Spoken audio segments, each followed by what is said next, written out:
Hello to everyone. Just physics की series में आज हम मैथमेटिकल फिजिक्स का नेक्स्ट टॉपिक जिसका नाम है कोची रेसिड्यू थ्योरम, इसे आज हम डिस्कस करेंगे और इससे बेस्ड हम कुछ एग्जांपल्स भी सॉल्व करेंगे। सो चलिए स्टार्ट करते हैं। देखिए, कोची रेसिड्यू थ्योरम की स्टार्टिंग होती है एनालिटिकल फंक्शन से या हम कहें सिंगुलर पॉइंट से। ठीक है, तो मान लीजिए कोई फंक्शन एफ ऑफ जेड है और किसी particular value z is equal to z not पर ये फंक्शन एनालिटिक नहीं है या फिर डिफाइंड नहीं है, तब हम कहते हैं कि ये जो पॉइंट है this is called a singular point. ठीक है, और एनालिटिकल होने के लिए कंडीशन ये है कि ये जो फंक्शन एफ ऑफ जेड है ये हमारे पास में डिफाइंड होना चाहिए, ये कंटिन्यूस होना चाहिए और साथ ही साथ डिफरेंशिएबल होना चाहिए। डिफरेंशिएबल मतलब कि इसका डेरिवेटिव जो है वो एग्जिस्ट करना चाहिए। ठीक है, और इसे चेक करने के लिए कि ये फंक्शन जो है एनालिटिकल है कि नहीं है, तो हम यहां पर यूज करते हैं CR इक्वेशंस। ठीक है, कोची रीमन इक्वेशंस। अब यहां पर हम बात करते हैं कि सिंगुलर पॉइंट्स जो हैं उसके कितने टाइप्स हैं। तो मेनली यहां पर दो टाइप्स आते हैं सिंगुलर पॉइंट्स के। One is isolated singular point and another one is non isolated singular points. ठीक है, अब नेम में स्पेसिफाई है आइसोलेट, यानी कि एक ऐसा पॉइंट से जेड नॉट जहां पर फंक्शन जो है उसके नाइबरहुड में कोई और सिंगुलर पॉइंट्स एग्जिस्ट नहीं करते हो। ठीक है, वो हम कहेंगे आइसोलेटेड। और अगर there are infinite number of singular points exist in the neighbourhood of this non isolated singularity z not, then we said that this is a non isolated singularity. ठीक है, अब आइसोलेटेड जो है ना ये तीन टाइप्स में आता है। ठीक है, इसके तीन टाइप्स होते हैं। एक है रिमूवेबल सिंगुलरिटी। ठीक है, रिमूवेबल सिंगुलरिटी। एक है हमारे पास में पोल्स। ठीक है, पोल्स nth ऑर्डर पोल कह लीजिए, जहां पर अगर फर्स्ट ऑर्डर पोल हुआ तो उसे हम कहते हैं सिंपल पोल। ठीक है, सेकंड ऑर्डर हुआ तो double pole and so on. यहां पर नेक्स्ट आ जाता है लास्ट एसेंशियल। ठीक है, एसेंशियल आइसोलेटेड सिंगुलरिटी। सो रिमूवेबल सिंगुलरिटी पोल्स हो सकता है, ठीक है, जिसमें अगर फर्स्ट ऑर्डर हुआ तो सिंपल पोल होगा, और essential isolated singularity. Removable singularity, poles और एसेंशियल सिंगुलरिटी। ठीक है, ये होती हैं आइसोलेटेड सिंगुलरिटीज। अब इस केस में अगर principal term that means bn divided by z minus z not to the power n, ठीक है, जहां पर n जो है रन करेगा 1 से लेकर के इन्फिनिटी तक in the Laurent series expansion, अगर एक भी टर्म नहीं आ रही है तो रिमूवेबल सिंगुलरिटी है। अगर फाइनाइट टर्म्स आने लग रही हैं तो पोल है।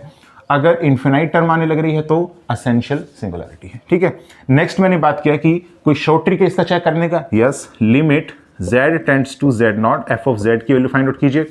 अगर इसकी वैल्यू फाइनाइट आ रही है तो रिमूवेबल सिंगुलरिटी है। अगर इसकी वैल्यू इन्फिनिटी आने लग रही है तो पोल है, और इसकी वैल्यू नॉट एग्जिस्ट ही नहीं कर रही है, then it is essential singularity. ठीक है, नेक्स्ट हम बात करते हैं रेजिड्यू की। तो रेजिड्यू के केस में मैंने बताया कि रिमूवेबल सिंगुलरिटी में रेजिड्यू की वैल्यू क्या होती है, 0 होती है। पोल्स के केस में nth ऑर्डर पोल अगर आता है तो फॉर्मूला है 1 divided by n minus 1 factorial dn minus 1 divided by dzn minus 1 z minus z not to the power n और f ऑफ z। ठीक है, और ये जो आपने कैलकुलेट करना है, ये कैलकुलेट करना है z is equal to z not पर। ठीक है, ये nth ऑर्डर पोल के लिए। मान लीजिए फर्स्ट ऑर्डर पोल है या फिर हम कहें सिंपल पोल है, तो उस केस में वैल्यू होती है limit z tends to z not z minus z not और f ऑफ z। ठीक है, ये वैल्यू होती है। इसका एक और भी तरीका है फाइंड आउट करने का कि अगर देखिए p बाई क्यू फॉर्म बनने लग रही है, जैसे कोई भी फंक्शन f ऑफ z आपको दे रखा है p बाई क्यू फॉर्म का, सच दैट कि q की जो वैल्यू है ये 0 हो जाए at z is equal to z not. अगर ऐसी फॉर्म बनती है, ठीक है, तो सिंपल पोल में ही आपने करना है ये, तो फिर उस केस में हो जाएगा रेजिड्यू की value direct p by Q dash, यानी कि जो डिनोमिनेटर है उसका डेरिवेटिव कर दीजिए और जो न्यूमरेटर है, ठीक है, उसको आप एज इट इज रहने दीजिए और फिर आप पुट कीजिए z is equal to z not. ठीक है, ये ऐसा सिंपल पोल में आपने करना है। और लास्ट बात आती है एसेंशियल सिंगुलरिटी के केस में रेजिड्यू कैसे फाइंड आउट करना है। तो उसके लिए आप क्या करेंगे, लॉरेंट सीरीज एक्सपेंशन जो है आपको करना ही होगा। लॉरेंट सीरीज एक्सपेंशन आपको करना होगा उस केस में फंक्शन एफ ऑफ जेड का, और फिर उसके बाद में जैसे मान लीजिए z is equal to z not के अबाउट आपने रेजिड्यू फाइंड आउट करना है, तो 1 divided by z minus z not का कोफिशिएंट जो है वो आप देखें कितना है, दैट वाज द रेजिड्यू। ठीक है, तो होप आपको ये क्लियर हुआ होगा सिंगुलरिटी का कॉन्सेप्ट। अब मैं नेक्स्ट बात करता हूं यहां पर कि कोची रेसिड्यू थ्योरम के अनुसार क्या चीज हमने सीखनी है। देखिए, सबसे पहली बात तो ये है कि यहां पर जो वैल्यू आती है ना c f of z d z की, ठीक है, बाय कोची रेसिड्यू थ्योरम, तो इसकी वैल्यू देखिए प्लस माइनस 2 पाई आयोटा और pi iota into sum of residues होती है।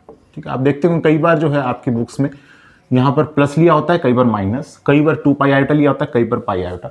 तो कब ये यूज़ करना है उसको हम एक बार डिस्कस कर लेते हैं। देखिए प्लस यूज तब होता है जब हमारे पास में ये जो कंटूर है ये एंटी क्लॉकवाइज सेंस में हो। ठीक है, एंटी क्लॉकवाइज सेंस में अगर है यानी कि इस टाइप से, तो हम ऐसे केस में हम यूज करेंगे यहाँ पर प्लस साइन, और माइनस साइन हम यूज करते हैं जब जो कंटूर है वो कैसा है, क्लॉकवाइज सेंस में है। यहाँ पर 2 पाई आयोटा जनरली यूज किया जाता है। ठीक है, पाई आयोटा का केस एक ही बनता है, और वो कब है मैं बता देता हूँ। देखिए अगर मान लीजिए लिमिट आने लग रही है 0 से इन्फिनिटी और कोई function F of z d Z है, तो देखिए इसको आप कन्वर्ट करने की कोशिश कीजिए हाफ ऑफ माइनस इन्फिनिटी से infinity F of z d Z. अब आपको पता है ये तभी आप कन्वर्ट कर पाएंगे जब अंदर फंक्शन एफ ऑफ जेड जो है हमारे पास में क्या होगा, ये एक इवन फंक्शन होगा। ठीक है, इवन फंक्शन के केस में आप ऐसा करेंगे। अब ऐसे केस में आपने सेमी सर्कल जो है ये आपने कंटूर मानना होगा, सेमी सर्कल जिसकी यूनिट रेडियस होगी। ठीक है, तो ये आपने कंटूर मानना है, this is 1, this is 0, this is -1, ये आपने कंटूर मानना होगा। अब मान लीजिए आपने इसमें पोल्स फाइंड आउट किए। ठीक है, डिनोमिनेटर को 0 पुट करके आपने क्या फाइंड आउट किया, पोल्स आपने फाइंड आउट किया। तो हो सकता है कि पोल्स जो है वो रियल एक्सिस पर लाई कर रहे हो। ठीक है, रियल एक्सिस पर यानी कि इस वाली एक्सिस पर, हो सकता है कि इमेजिनरी एक्सिस पर लाई कर रहे हो, इस वाली एक्सिस पर लाई कर रहे हो। ठीक है, अगर रियल एक्सिस पर लाई करेंगे तब हम यूज करेंगे पाई आयोटा, अगर इमेजिनरी एक्सिस पर लाई कर रहे हैं तो हम यूज करेंगे 2 पाई आयोटा। ठीक है, और बाकी सब केसेस में 2 पाई आयोटा ही यूज किया जाता है। ठीक है, ये एक ऐसा केस आता है, इसको आपने याद रखना है। एक आधी चीजें और हैं जो जानने वाली हैं, जैसे अगर न्यूमरेटर में कोस फंक्शन, कोसाइन फंक्शन या फिर साइन फंक्शन आता है, ठीक है, तो आप इसको एक्सपोनेंशियल जो है इसकी टर्म में लिखें। जैसे मान लीजिए हमारे पास में आया कोस एक्स डिवाइडेड बाय से एक्स स्क्वायर। ठीक है, तो आप इसको ऐसे लिखेंगे, यहाँ पर e की power iota Z divided by Z square, और यहाँ लिखेंगे इसका क्या होगा, इमेजिनरी पार्ट की रियल पार्ट, इसका हो जाएगा रियल पार्ट। ठीक है, तो अब इसके लिए आप जो है यहाँ पर फाइंड आउट कीजिए by using Cauchy residue theorem इस फंक्शन के लिए, और फिर उसका रियल पार्ट आपने कंसिडर करना है। नहीं एग्जिस्ट कर रहा है तो 0 आ जाएगा आंसर। ठीक है, इस तरीके से। एक चीज और यहाँ पर कि मान लीजिए साइन स्क्वायर टर्म आने लग रही हो, जैसे यहाँ पर कोस स्क्वायर एक्स टर्म आने लग रही हो। ठीक है, साइन स्क्वायर या कोस स्क्वायर इस तरीके से। ठीक है, तो आपने इसको लीनियर में कन्वर्ट करना होगा। जैसे यहाँ पर कोस स्क्वायर एक्स आ रहा है तो आप इसको कन्वर्ट करेंगे तो आएगा 1 + cos 2x डिवाइडेड बाय 2।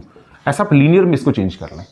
और ये जो cos 2x है ना, इसको आपने क्या लिख सकते हो, इसको आप z की टर्म में लिख सकते हो e की पावर आयोटा 2x, ठीक है, प्लस में e to the power minus iota 2x divided by 2। ठीक है, और इसको आप लिख सकते हैं, यहाँ पर आ जाएगा z, ठीक है, 2z आ जाएगा ना, 2z और प्लस में 1 डिवाइडेड बाय 2z और डिवाइडेड बाय यहाँ पर आ जाएगा 2। इस तरीके से आप z में इसको एक्सप्रेस करें। ठीक है, और एक चीज़ और, 0 से अगर 2 पाई आया और कोई फंक्शन है, जैसे मान लीजिए D theta divided by 5 + 4 cos theta, इस टाइप के क्वेश्चंस भी हम आगे जाके सॉल्व करेंगे। ऐसे क्वेश्चंस में आपने क्या करना होगा, एक पूरा यूनिट सर्कल का आपने सर्कल जो है ना ये कंटूर मानना होगा आपने। तो चलिए फर्स्ट टाइप जो है हम करते हैं, फर्स्ट टाइप।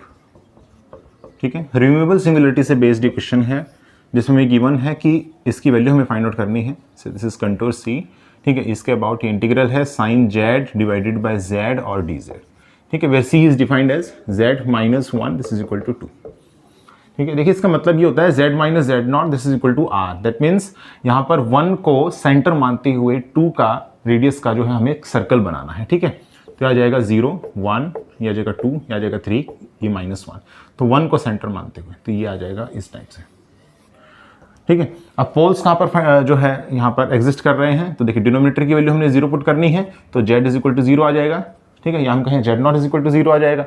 तो ये जो 0 है ये इस कंटूर के अंदर लाई कर रहा है, इसका मतलब रेजिड्यू जो है यहाँ पर हम फाइंड आउट करेंगे। अगर बाहर एग्जिस्ट कर रहा हो तो डायरेक्ट हम कह देते हैं 0 है इसकी वैल्यू। ठीक है, अब यहाँ पर सबसे पहले सिंगुलरिटी अगर आपने चेक करना है तो 2 तरीके मैंने आपको बताया था। पहला है लॉरेंट सीरीज एक्सपेंशन से, दूसरा मैंने बताया था limit z tends to z not f of z से। तो दोनों तरीके देख लेते हैं। सबसे पहले लॉरेंट सीरीज एक्सपेंशन से, तो 1/z साइन z हो जाएगा z minus z³ 3 factorial plus में z to the power 5/5 factorial so on up to infinity. यहाँ पर आ जाएगा 1 माइनस में z² divided by 3 factorial plus में z to the power 4/5 factorial so on up to infinity. ठीक है, कोई प्रिंसिपल टर्म या हम कहें कि नेगेटिव पावर ऑफ z जो है नहीं आने लग रही है। There are 0 terms in the principal terms of this Laurent series expansion, that's why यहाँ पर हो जाएगा removable singularity and hence residue की वैल्यू 0 आ जाएगी इस केस में। ठीक है। दूसरा तरीका, limit z tends to z0 which is 0 here, और फंक्शन तो sine z divided by z, तो इसकी वैल्यू कितनी आ जाएगी, देखिए 0/0 फॉर्म, तो एल हॉस्पिटलिटी रूल का यूज करेंगे। तो यहाँ पर न्यूमरेटर का डिफरेंशिएट करेंगे तो आ जाएगा cos z divided by z का हो जाएगा 1, और z0 की वैल्यू 0 है, ठीक है। तो यहाँ पर आ जाएगा cos 0 विच इज 1 हेयर। तो लिमिट जो है इसकी एग्जिस्ट कर रही है, फाइनाइट वैल्यू आने लग रही है, that's why it contains removable singularity at the point z is equal to z0 is equal to 0, ठीक है। तो यहाँ पर रेजिड्यू की वैल्यू 0 हो जाएगी, तो बाय कोची रेजिड्यू थ्योरम इसकी वैल्यू कितनी आ जानी है, 0 आ जाएगी, ठीक है। चलिए नेक्स्ट टाइप देखते हैं। देखिए टाइप 2 है, ठीक है। इसका एक क्वेश्चन है हमारे पास में, ये है टाइप 2, ठीक है।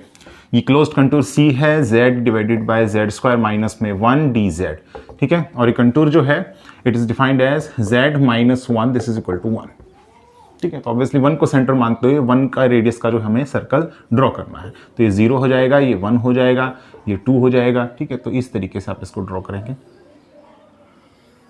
ये हमारे पास आ जाएगा, ठीक है।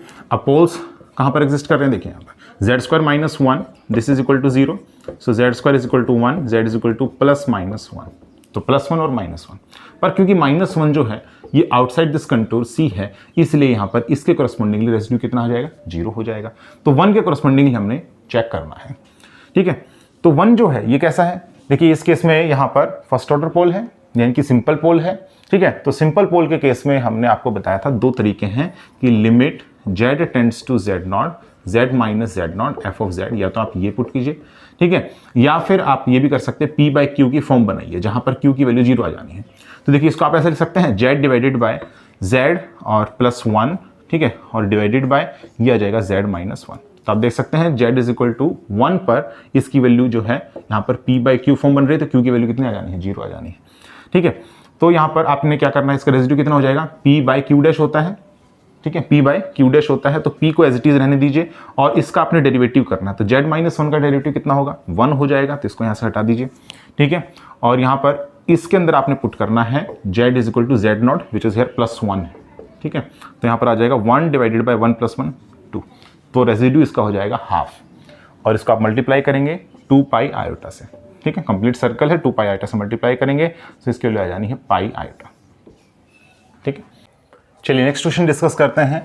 देखिए नेक्स्ट क्वेश्चन है, ये हमारे पास में कोई कंटूर C गिवन है, tan hyperbolic 2z divided by z sine pi z और dz, ठीक है। यहाँ पर जो कंटूर C है it is defined as z is equal to 0, ठीक है। सिंप्लिसिटी के लिए मैं ये लेने लग रहा हूँ, बाकी काफ़ी पोल्स आएंगे यहाँ पर।